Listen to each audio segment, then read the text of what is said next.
The first sign is not a body, it is an absence. A trail camera in the Florida Everglades records a white-tailed deer stepping into the sawgrass. On the next clip, 6 low silhouettes move after it, rounded ears, sloping backs, eyes flashing amber in the infrared. By sunrise, the deer is gone. So is nearly everything that could explain what happened. Only drag marks, splintered bone, and a strange set of paw prints remain in the mud. Those prints do not belong in Florida. Somewhere beyond the camera, a rising whoop crosses the marsh. Another answers from half a mile away, then another. Spotted hyenas have entered the Everglades. Not one escaped animal, frightened and alone, but enough females and males to form a breeding clan. Perhaps they came from an illegal wildlife compound shattered by a hurricane. Perhaps someone released them before inspectors arrived. The origin matters less than the question now facing South Florida. Could one of Africa's most adaptable social predators turn America's largest subtropical wilderness into its next territory? At first, the invasion would look like a failure. The Everglades are not an African savanna. They are a moving sheet of water broken by sawgrass, tree islands, canals, and mud. Wet season floods erase trails, deep sloughs divide the land, while alligators control the water. Hyenas can swim, but they are not aquatic hunters. Several animals might die within days. That would not end the experiment. It would select the survivors. Spotted hyenas are not the comic cowards many people imagine. They are powerful hunters and opportunistic scavengers living in complex, female-dominated societies. A clan can contain many animals, although its members often travel and hunt in smaller groups. They recognize individuals, remember rivals, compete for rank, and use whoops, growls, giggles, scent marks, and posture to manage relationships across a wide territory. Their strength is not that every attack unfolds like a military operation. Nature is messier than that. Their strength is that information moves through the clan. The survivors would probably abandon the deepest marsh and build their first territory along the margins. Levees, shell roads, canal banks, pine rocklands, agricultural edges, and tree islands. These corridors offer firmer footing and concentrate prey. They also lead directly toward people. The clan's easiest early meals would not be adult alligators or panthers. They would be feral hog piglets, raccoons, possums, deer fawns, road-killed animals, unattended livestock, and anything weakened by injury or drought. South Florida already contains an unnatural buffet of native and introduced species. A predator willing to hunt, steal, and scavenge would not need to master the entire wetland. It would only need to learn where food appears reliably. The first major advantage comes at night. A Florida panther hunts alone. A bobcat hunts alone. An alligator waits alone. The hyenas can separate, listen, and regroup. If one animal finds a hog carcass beside a canal, its calls may draw relatives out of the darkness. If a sounder of hogs runs onto a levee, several hyenas can pressure it from different angles. They do not need to sprint at maximum speed for hours, as exaggerated stories often claim. They need endurance, persistence, and the ability to turn confusion into repeated opportunities. Imagine a young female, scarred across the muzzle after surviving the first wet season, following the same levee every night. Researchers label her F3. She discovers animal remains in an unsecured farm container, returns twice, then brings another hyena. Within a week, the route between marsh and farm has become a feeding corridor. That is how an invasion accelerates, not through a single spectacular battle, but through a habit that rewards survival. Their jaws would make each reward unusually valuable. Spotted hyenas have reinforced skulls, large jaw muscles, and specialized premolars capable of cracking substantial bones. Their digestive system can process much of what other carnivores leave behind. But they do not dissolve metal, and they do not erase every trace of a carcass. Hair, hooves, fragments, tracks, and regurgitated material can remain. The real ecological threat is less supernatural and more efficient. A clan can extract nutrition from skin, connective tissue, and bone that might otherwise feed vultures, beetles, microbes, and smaller scavengers. Every carcass becomes a contested resource. That creates the first direct crisis for the Florida panther. Panthers need large territories, abundant prey, and the freedom to leave a kill and return. A deer can feed a cat for days, but the smell of blood does not respect property lines. If 2 or 3 hyenas locate a panther's kill, the cat must make a calculation. It may defend the carcass against one intruder. Against several noisy, persistent competitors, even a powerful panther risks a broken limb or infected bite. For a solitary predator, an injury that prevents hunting can be fatal, so the panther retreats. One stolen deer would not destroy the population. Repeated theft would matter. The cat must hunt more often, travel farther, and cross more roads. Mothers with kittens would face the greatest pressure because they cannot simply abandon their home ranges. Some panthers might shift toward terrain the hyenas dislike. Others would be pushed toward ranch land, subdivisions, and highways, the same human boundaries already capable of killing them. The invasion would not need hyenas to slaughter panthers. It could damage them by making every meal more expensive. The American alligator presents a different problem. An adult alligator in deep water is not prey a hyena clan can casually dismantle. One explosive bite could crush a skull or leg. At the shoreline, an alligator can lunge, seize an attacker, and drag it into water where the advantage changes instantly. Any hyena that treats the reptile like a slow mammal may not survive its first lesson. But the contest is not simply hyena versus giant alligator. It is 1,000 smaller encounters. During cold mornings, smaller alligators bask on banks and canal roads. Nests sit on land. Hatchlings gather in shallow water under the protection of their mother. Drought forces animals into crowded pools. A cautious clan would probe these vulnerable moments. One hyena distracts the female. Another circles downwind. A third rushes the nest mound. The mother may drive them away, but the attackers can return after dark. They do not have to defeat her in a duel. They only have to steal enough eggs and young over enough seasons to reduce recruitment. The cost would move in both directions. Some hyenas would vanish at water crossings. Others would carry scars from tail strikes and bites. Large alligators might begin associating the clan's calls with food, waiting beside habitual crossings. For the first time, the invader would encounter a predator it could neither intimidate nor safely exhaust. And that is where the Everglades would start changing the hyenas. Natural selection does not reward bravery. It rewards animals that leave offspring.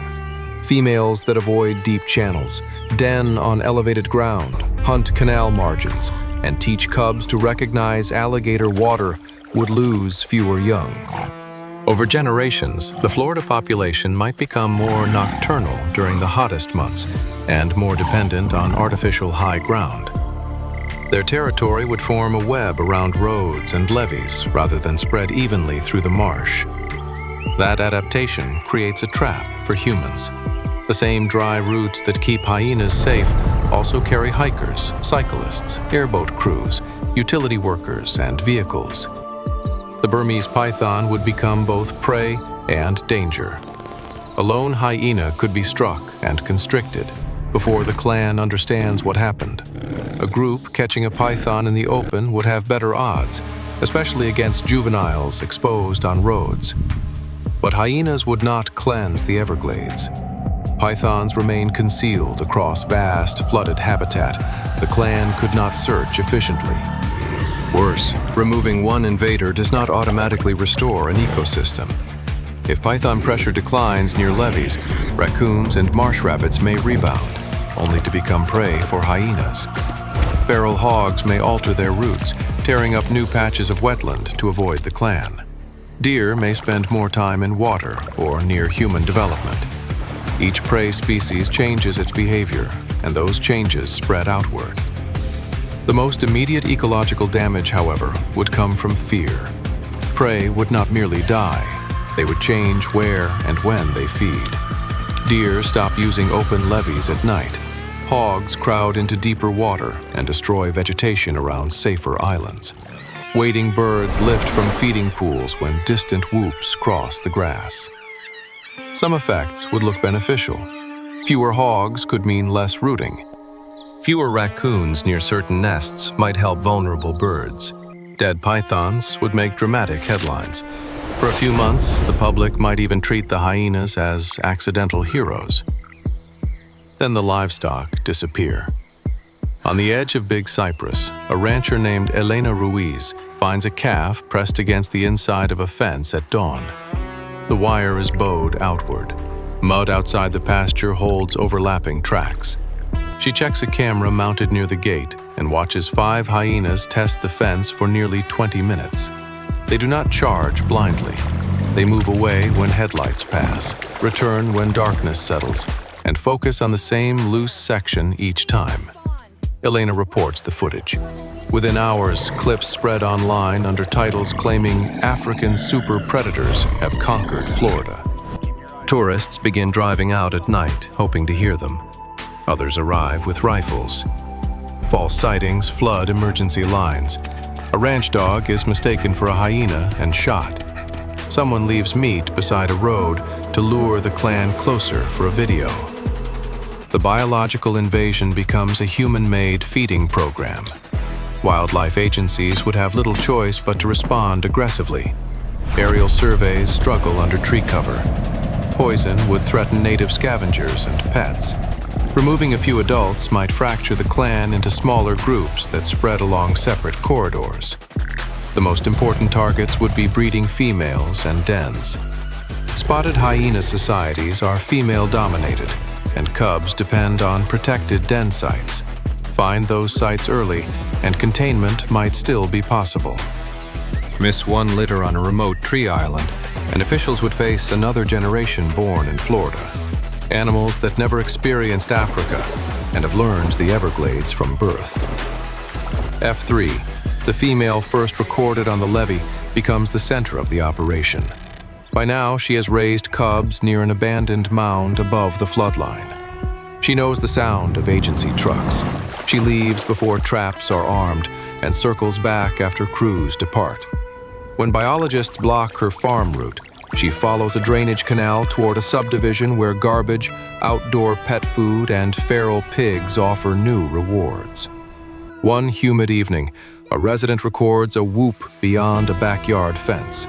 A child answers it as a joke. From the darkness, 3 voices reply. That clip changes public opinion overnight. The danger to people must be described honestly. Spotted hyenas are capable of injuring or killing humans, but an invasion would not turn every neighborhood into a hunting ground. Most encounters would end with the animals avoiding people. The greater risk would come from habituation. Hyenas learning that homes, campsites, and roads predict food. Once a bold individual loses its fear, pets, livestock, and anyone approaching a carcass or den could face a powerful predator backed by other clan members. Authorities close trails. Ranchers bring animals in before dark. Waste containers are reinforced. Teams search culverts, spoil islands, and elevated ruins for dens. The response begins to work in populated areas, yet pressure pushes the remaining hyenas deeper into protected land, where capture becomes slower and more expensive. Now the invasion reaches its decisive point. If eradication begins while the clan is small and geographically contained, Florida may remove it. The state has experience fighting invasive wildlife, and hyenas are large animals that leave tracks, vocalize, visit carcasses, and reproduce far more slowly than snakes or insects. They are dangerous, but they are not invisible. If officials hesitate because evidence is uncertain, jurisdiction is divided, or the spectacle brings money, the window narrows. Cubs mature, groups split, animals learn new corridors. A second breeding clan appears dozens of miles away. From that moment, the mission changes from eradication to permanent control. And permanent control is where the Everglades usually wins. The wetland is too large, too dense, and too changeable to promise that every animal has been found. One missing female can keep the story alive. One hurricane can erase tracks, destroy fences, scatter prey, and rearrange the map. Years after the last confirmed sighting, every crushed bone beside a canal would reopen the question. The darkest outcome is not a swamp ruled by invincible monsters. Hyenas would drown, starve, lose cubs, and die to alligators, vehicles, disease, and bullets. The Everglades would punish them as brutally as it punishes everything else. The darkest outcome is that enough of them would learn. They would not replace every predator. They would insert themselves between them, stealing some kills, making others, raiding nests, exploiting roads, and forcing native animals to spend more energy simply staying alive. The ecosystem would not collapse in one cinematic night. It would become harder to read. A missing deer might belong to a python, a panther, a vehicle, or a clan moving silently beyond the cameras. A decline in one species might begin with predation and end with a change in water, vegetation, fire, or human behavior. Then, long after the headlines fade, a researcher checks a remote camera on a tree island no team has visited for months. The first images show nothing but rain. The next shows F3 crossing with two nearly grown daughters. Behind them walks a male no one has recorded before. The invasion did not conquer the Everglades. It became part of the problem. If a breeding clan of spotted hyenas appeared in South Florida, should wildlife officials eradicate it immediately or study whether it could suppress destructive invaders like hogs and pythons? Tell us where you would draw the line in the comments. Subscribe to What If Animals and watch the next scenario, because the most dangerous invasion may not be the animal that arrives. It may be the one that learns how to stay.